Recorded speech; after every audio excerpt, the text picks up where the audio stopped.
আউযু বিল্লাহি মিনাশ শাইতানির রাজীম। বিসমিল্লাহির রহমানির রহিম। ব্যবস্থাপনা বিভাগ রাজবাড়ী সরকারি কলেজ কর্তৃক আয়োজিত আজকের অনলাইন ক্লাসে সকলকে শুভেচ্ছা জানাচ্ছি। আসসালামু আলাইকুম ওয়া রাহমাতুল্লাহ। আশা করি তোমরা সকলেই ভালো আছো। আমি মোহাম্মদ সিরাজুল ইসলাম, সহযোগী অধ্যাপক, ব্যবস্থাপনা বিভাগ, রাজবাড়ী সরকারি কলেজ, রাজবাড়ী।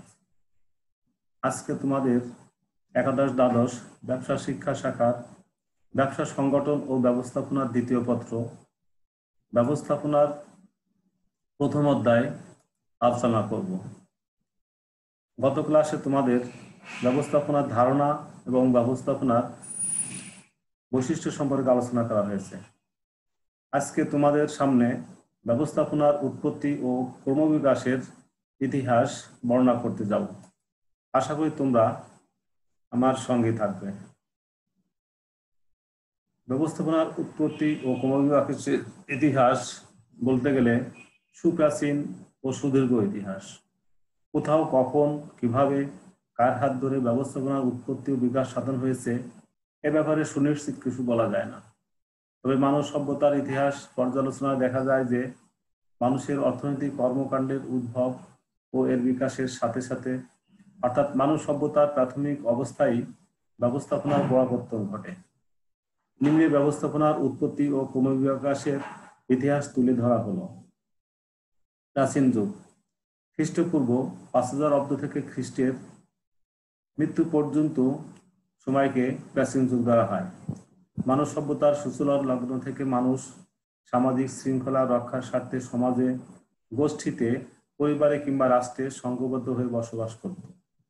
তখন থেকে ব্যক্তি ও দলীয় নেতৃত্ব সহ রাষ্ট্র পরিচালনা সংক্রান্ত বিভিন্ন নিয়ম কানুন প্রচলিত হয়।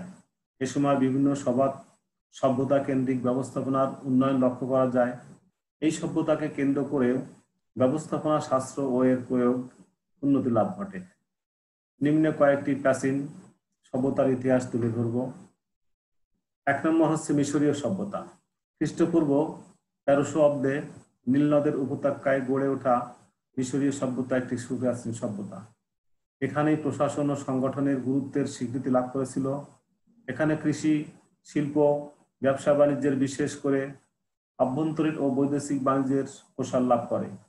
এ সময় এখানে আধুনিক ব্যবস্থাপনার গুরুত্বপূর্ণ বিষয় যেমন নেতৃত্ব, ক্ষমতা বিকেন্দ্রীকরণ ও ব্যবস্থাপক বা পরিচালকের উদ্ভব ঘটে।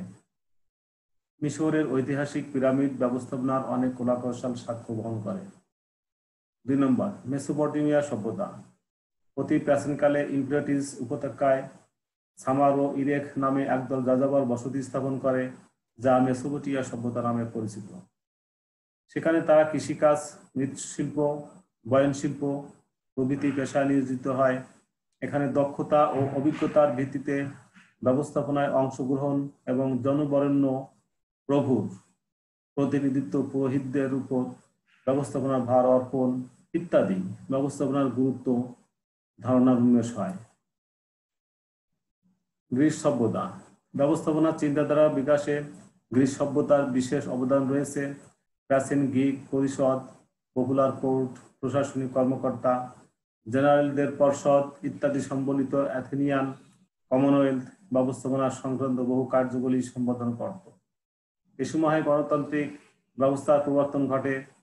বিশেষায়ন ও শ্রম বিভাগের ব্যাপক প্রচলন এই সময় লক্ষ্য করা যায়। দার্শনিক প্লেটো একজন ব্যক্তিকে তার যোগ্যতা অনুযায়ী একটি কাজ অর্পণ করার কথা বলেছেন। এ সভ্যতায় সর্বোত্তম পদ্ধতি উদ্ভাবন ও ব্যবহারের প্রতি বিশেষ গুরুত্ব আরোপ করা হতো। দার্শনিক সক্রেটিস বিশ্বাস করতেন ব্যবস্থাপনা একটি সর্বজনীন বিষয় ও দক্ষতা, যা কারিগরি জ্ঞান ও অভিজ্ঞতা হতে স্বতন্ত্র ও পৃথক কাজ। রোম সভ্যতা। ব্যবস্থাপনা প্রবর্তনে প্রাচীন রোম অগ্রণী ভূমিকা পালন করে। রোমের জনগণের অসাধারণ সাংগঠনিক শক্তি ছিল। কার্যভিত্তিক কর্তৃত্ব, জোড়া মহিষিকল ও কর্তৃত্বার্পণের নীতি প্রয়োগের মাধ্যমে রোম শহর অচিরে বিশাল রোম সাম্রাজ্যে পরিণত হয়েছিল।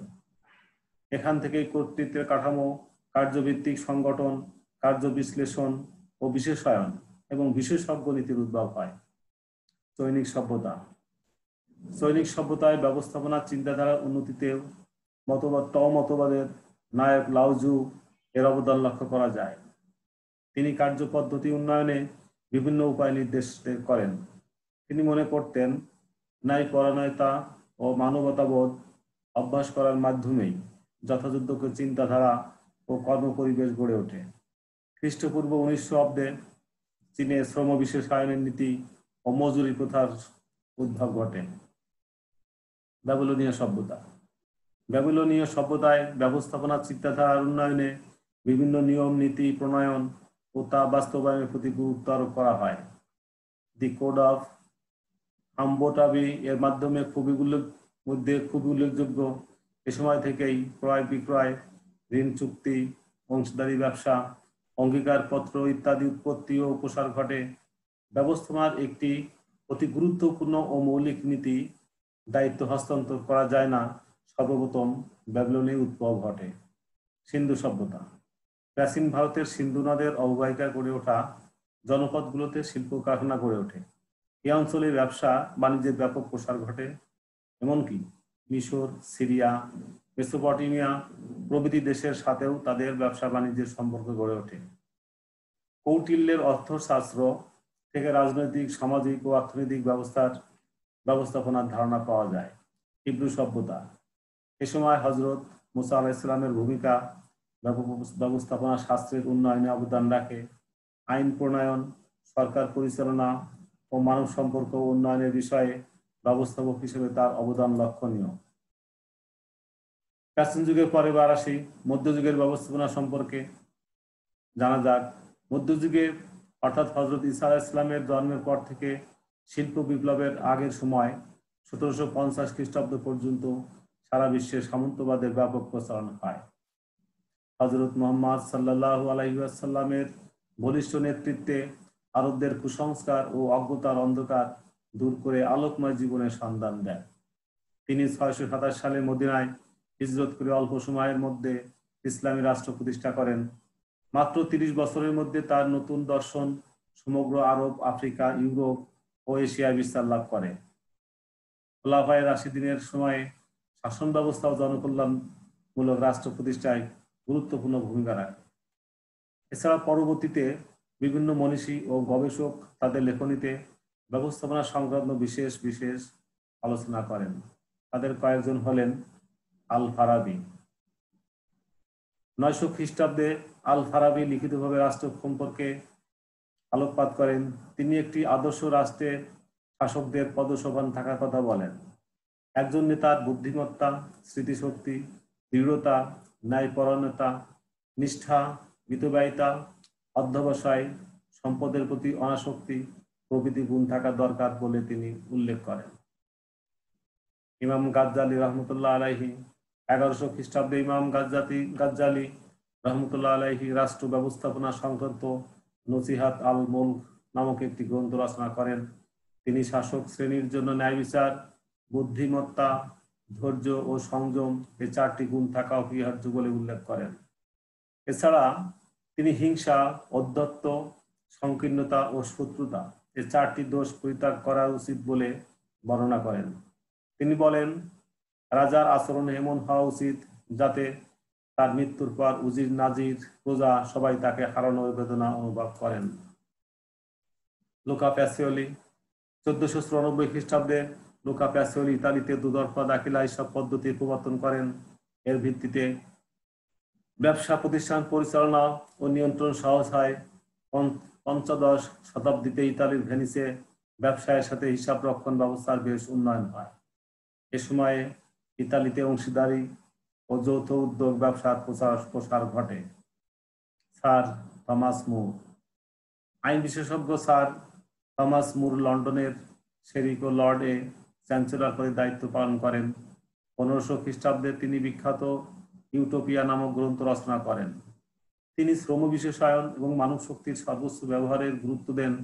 তিনি মনে করতেন ব্যবস্থাপনার উন্নয়নের মাধ্যমে অবচয় রোধ করে উৎপাদনশীলতা বাড়ানো সম্ভব। নিকোলো ম্যাকিয়াভেলি 1469 সালে নিকোলো ম্যাকিয়াভেলি ইতালির ফ্লোরেন্সে জন্মগ্রহণ করেন। মাত্র 29 বছর বয়সে তিনি একজন রাষ্ট্রীয় কর্মকর্তা হিসেবে অধিষ্ঠিত হন। পরবর্তীতে তিনি নগর রাষ্ট্র ও দেশের বিভিন্ন গুরুত্বপূর্ণ পদে দায়িত্ব পালন করেন। তার অভিজ্ঞতা থেকে তিনি ব্যবস্থাপনা সংক্রান্ত দি প্রিন্স ও দি ডিসকোর্সেস নামক দুটি গ্রন্থ রচনা করেন। এতে তিনি বিংশ শতাব্দীর ব্যবস্থাপনার ধরন কি হবে এবং একজন রাজপুরুষ বা ব্যবস্থাপক কিভাবে সফলতা অর্জন করতে পারেন সে বিষয়ে আলোকপাত করেন। এখানে তিনি 4টি বিষয়ের উপর গুরুত্ব আরোপ করেন, যথা জন্মসম্মতি, সুসম্পর্ক স্থাপন, যোগ্য নেতৃত্ব প্রতিষ্ঠা ও টিকে থাকার ইচ্ছা। এবার আসি শিল্প বিপ্লব যুগে। শিল্প বিপ্লবের ফলে উৎপাদন ব্যবস্থায় ব্যাপক পরিবর্তনের সাথে তাল মিলিয়ে ব্যবস্থাপনা শাস্ত্রে যথেষ্ট অগ্রগতি সাধিত হয়। এটা 1751 সাল থেকে 1850 খ্রিস্টাব্দ পর্যন্ত বিরাজমান ছিল। এ সময়ে কায়িক শ্রমের পরিবর্তে অভিনব যন্ত্রপাতির আবির্ভাব ঘটে, ফলে ব্যাপক উৎপাদন শুরু হয়। গড়ে ওঠে বৃহদায়তন শিক্ষা প্রতিষ্ঠান, কলকারখানা, লৌহ, বস্ত্র, যানবাহন শিল্পের ব্যাপক প্রসার ঘটে। এই সময়ে কেহার, তস্সিবস, আর্করাইট, ক্রম্পটন প্রমুখ কর্তৃক আবিষ্কৃত যন্ত্র বস্ত্র শিল্পে বৈপ্লবিক পরিবর্তন আনে। জেমস ওয়াট, বোল্টন, মারডক, টেফ্রিক প্রমুখ কর্তৃক বাষ্পীয় ইঞ্জিন ও বাষ্পীয় গতিশক্তি আবিষ্কারের ফলে রেলগাড়ি, স্টিমার ইত্যাদিও দ্রুত উন্নয়নে সাধিত হয়। এই শিল্প বিপ্লবী পাশ্চাত্য জগৎ, বিশেষ করে ইংল্যান্ড, জার্মানি, ইতালি, আমেরিকা ও ফ্রান্সের শিল্পের চেহারা বদলিয়ে দেয়।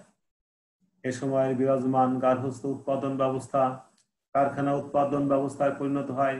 এ সময় যৌথ মূলধনী ব্যবসায়ের আবির্ভাব, শ্রম বিভাজন, মালিকানা হতে ব্যবস্থাপনা বিচ্ছেদ ইত্যাদির উন্নয়ন ঘটে।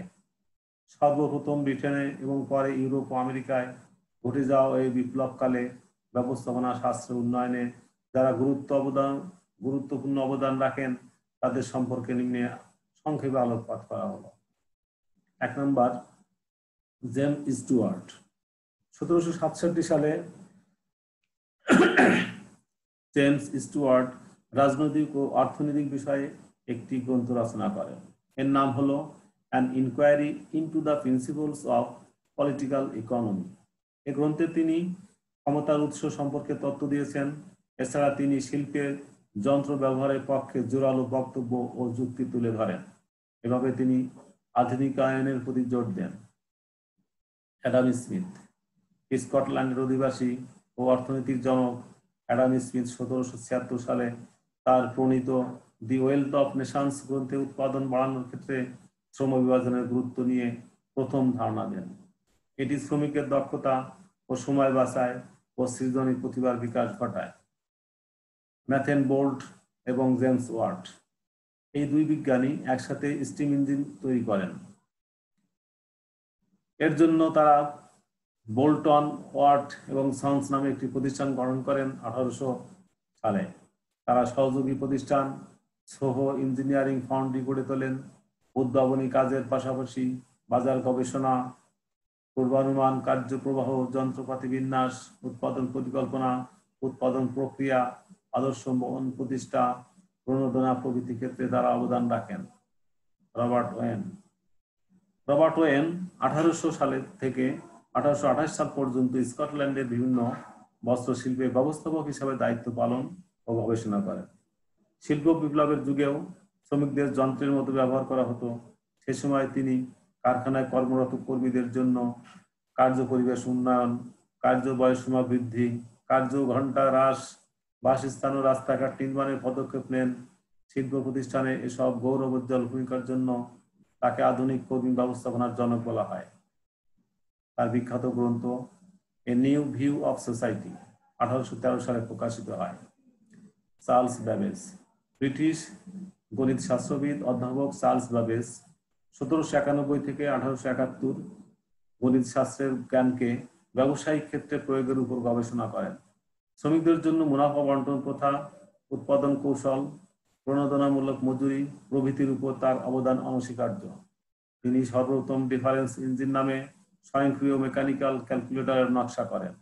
এই কারণেই তাকে আধুনিক গণনা শাস্ত্রের জনক বলা হয়। 1883 সালে তিনি সর্বপ্রথম অ্যানালিটিক্যাল ইঞ্জিন নামে একটি যন্ত্র আবিষ্কার করেন।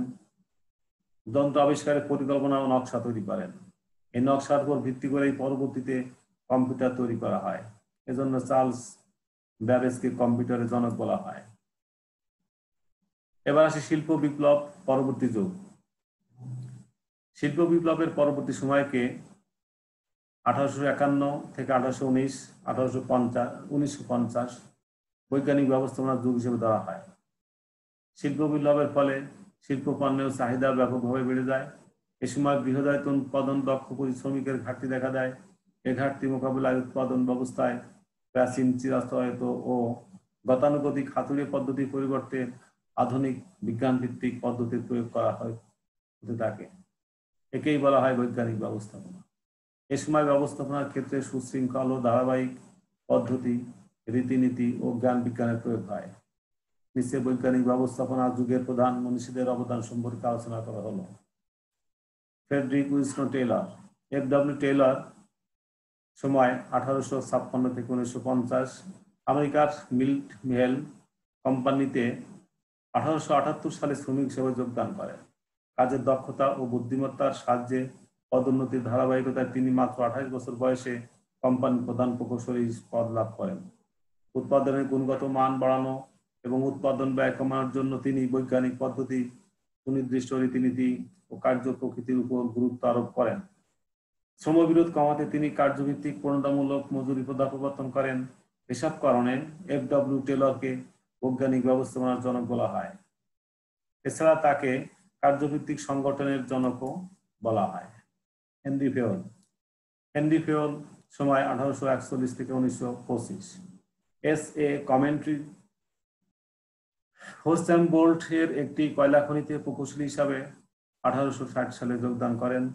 1916 সালে হেনরি ফেওলের বিখ্যাত বই administration industrial at the generate প্রকাশিত হয়। তিনি শিল্প প্রতিষ্ঠানের কার্যক্রমকে 6 ভাগে ভাগ করেন। এছাড়া তিনি ব্যবস্থাপকের 5টি গুরুত্বপূর্ণ কাজের কথা উল্লেখ করেন।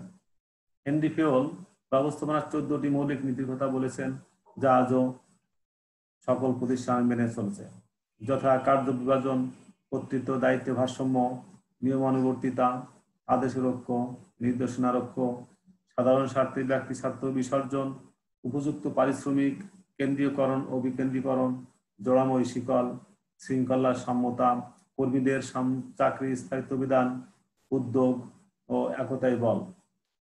এই নীতির প্রদত্ত এই নীতিগুলোর কারণে তাকে আধুনিক ব্যবস্থাপনার জনক বলা হয়।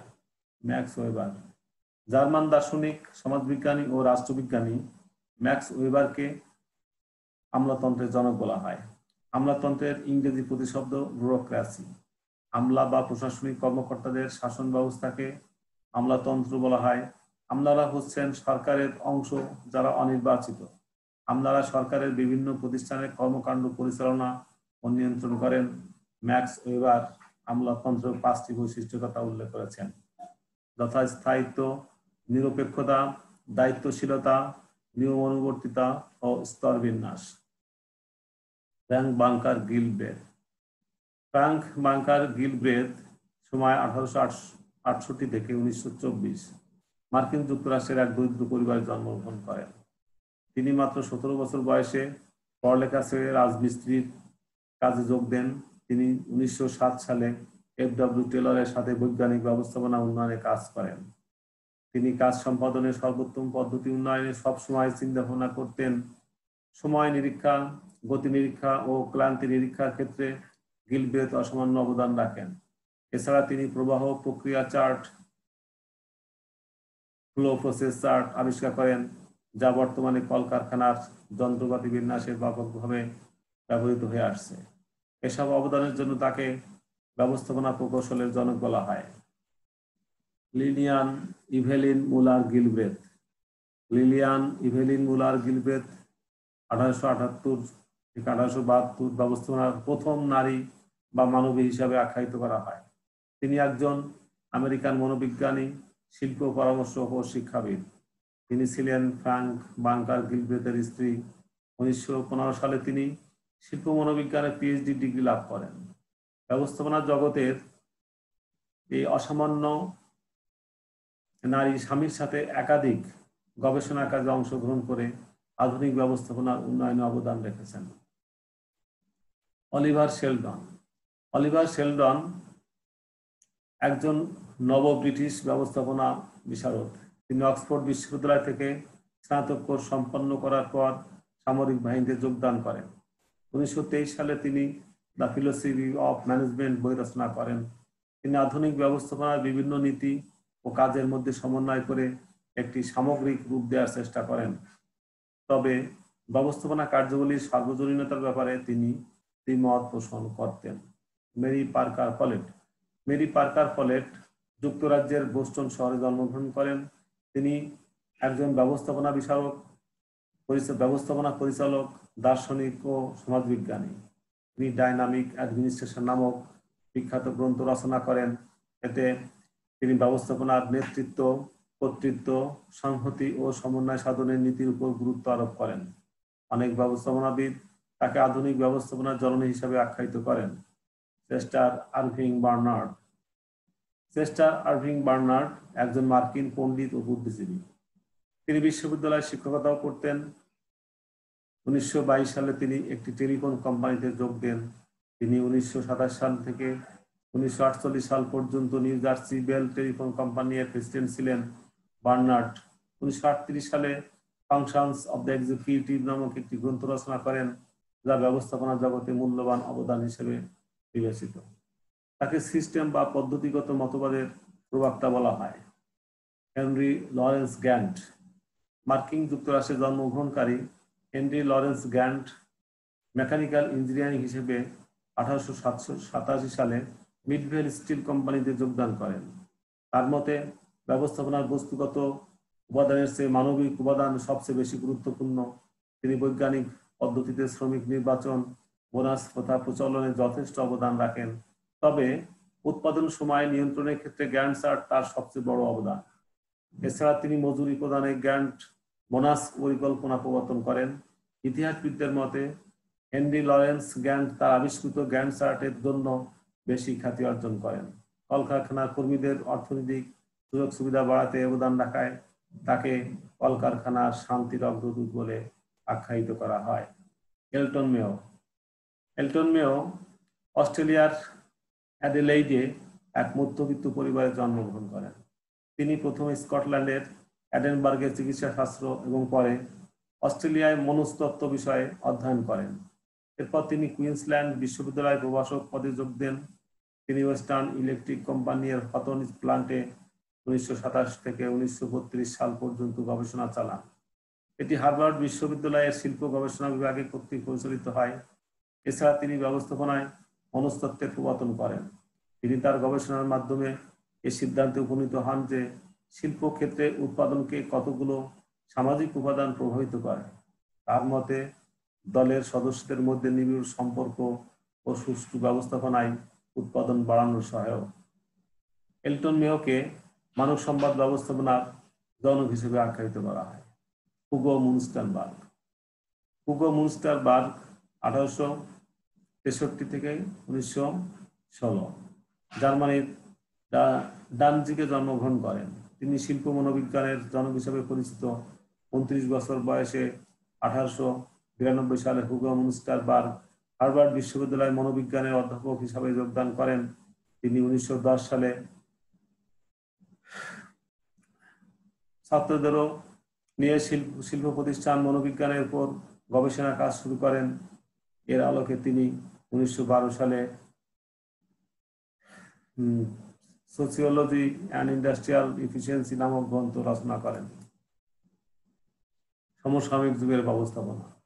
মূলত এটি আমাদের আধুনিক ব্যবস্থাপনারই একটি অংশ এবং এখান থেকে মূলত আধুনিক ব্যবস্থাপনার সূচনা। বৈজ্ঞানিক ব্যবস্থাপনার যুগের পরবর্তী সময়ে ব্যবস্থাপকীয় তত্ত্ব ও এর প্রয়োগ পদ্ধতি ব্যাপক গবেষণা শুরু হয়, তা এখনো চলমান। বর্তমানে বিভিন্ন ব্যবস্থাপনা বিশারদ, মনোবিজ্ঞানী ও আচরণ বিজ্ঞানীর চিন্তাধারার দ্বারা ব্যবস্থাপনার ধারণা ও তত্ত্বে অনেক উন্নতি হয়েছে। এর মধ্যে ডগলাস, মারে ম্যাকগ্রেগর, আব্রাহাম হার্টজ মাসলো, আসবার্গ, Peter F Drucker, L Urwick, Francis Likert প্রমুখ মনীষীদের নাম বিশেষভাবে উল্লেখযোগ্য। জর্জ হ্যাটেরি কুঞ্জ, ডোনাল্ড স্টিওয়ার্থ, ও Newport, Keith Davis, Philip Kotler, Griffin, SP Robbins প্রমুখ মনীষী লেখনী আধুনিক ব্যবস্থাপনার চিন্তাধারাকে একটি বিশেষ মর্যাদা আসনে স্থান দিয়েছে। এছাড়া বর্তমান কম্পিউটার প্রযুক্তির যুগে ব্যবহৃত ব্যবস্থাপনা তথ্য পদ্ধতি ও সিদ্ধান্ত সমর্থন পদ্ধতি ব্যবস্থাপনায় সিদ্ধান্ত নিতে গুরুত্বপূর্ণ ভূমিকা রাখছে। নিচে আধুনিক যুগের বিশেষ কয়েকজন ব্যবস্থাপনা বিশারদদের অবদান সম্পর্কে আলোচনা করা হলো। ডগলাস মারে ম্যাকগ্রিগর যুক্তরাষ্ট্রের হার্ভার্ড ইউনিভার্সিটি এবং MIT স্কুল অফ ম্যানেজমেন্ট এর অধ্যাপক ছিলেন। তিনি একসময় ভারতের শিক্ষকতা করেছেন। 1960 সালে তার বিখ্যাত বই the human side of enterprise প্রকাশিত হয়। এতে তিনি কর্মক্ষেত্রে মানুষের আচরণের উপর এক্স ও ওয়াই নামে অত্যন্ত জনপ্রিয় তথ্য দিয়েছেন। এটি বর্তমানে মানব সম্পদ ব্যবস্থাপনা, মনোবিজ্ঞান, সাংগঠনিক আচরণ, সাংগঠনিক উন্নয়ন সহ বিভিন্ন ক্ষেত্রে ব্যবহৃত হচ্ছে। তিনি মূলত শিল্প কারখানায় মানবীয় সম্পর্ক উন্নয়নের উপর গবেষণা করেন। আব্রাহাম হ্যারল্ড মাসলো ছিলেন একজন আমেরিকান মনস্তত্ত্ববিদ। তিনি মনস্তত্ত্ব বিষয়ে কলম্বিয়া বিশ্ববিদ্যালয় সহ বিভিন্ন প্রতিষ্ঠানে অধ্যাপনা করেছেন। 1943 সালে এই মনস্তত্ত্ববিদ কর্মক্ষেত্রে মানুষের আচরণের সাথে তার অগ্রাধিকারের ভিত্তিতে কিছু চাহিদা কাজ করেন। এ বিষয়ে একটি জনপ্রিয় তথ্য দেন। তার এই তথ্যটি মাসলো চাহিদা সোপান তত্ত্ব বা নিড হায়ারার্কি থিওরি নামে পরিচিত। বর্তমানে এটি কর্মীদের ঘোষণা দেওয়ার ক্ষেত্রে সর্বোচ্চ বিবেচনায় নেওয়া হয়। পিটার এফ ব্রোকার সময়কাল 1909 থেকে 2005, অস্ট্রেলিয়া জন্মগ্রহণকারী আমেরিকান ব্যবস্থাপনা বিশারদ, পরামর্শক, শিক্ষাবিদ এবং লেখক ছিলেন। তিনি তার লেখায় আধুনিক ব্যবসায় সংগঠনের বাস্তবসম্মত ভিত্তি নির্মাণে অবদান রেখেছেন। তিনি উদ্দেশ্য ভিত্তিক ব্যবস্থাপনার ধারণা বক্তা ব্যবসা প্রতিষ্ঠানের জ্ঞান কর্মী এর ধারণা তিনি সর্বপ্রথম প্রয়োগ করেন। তার সবচেয়ে জনপ্রিয় বিখ্যাত গ্রন্থ 1954 সালে প্রকাশিত হয়। আধুনিক ব্যবস্থাপনা বিশারদরা পিটার এফ ব্রোকারকে ব্যবস্থাপনা তত্ত্বের জনক হিসেবে আখ্যায়িত করে থাকেন। স্টিফেন পি রবিন্স সময়কাল 1943 থেকে বর্তমান সময় পর্যন্ত একজন বিখ্যাত আমেরিকান লেখক ও অধ্যাপক। বর্তমান সময়ে ব্যবস্থাপনা ও সাংগঠনিক আচরণের উপর তার লেখা এই বই সবচেয়ে বেশি বিক্রি হয়। তিনি তার লেখায় সাংগঠনিক দ্বন্দ্ব, ক্ষমতা ও রাজনীতি এবং ব্যবস্থাপনার অনেক মূল্যবান বিষয়ের সম্পর্কে আলোকপাত করেন।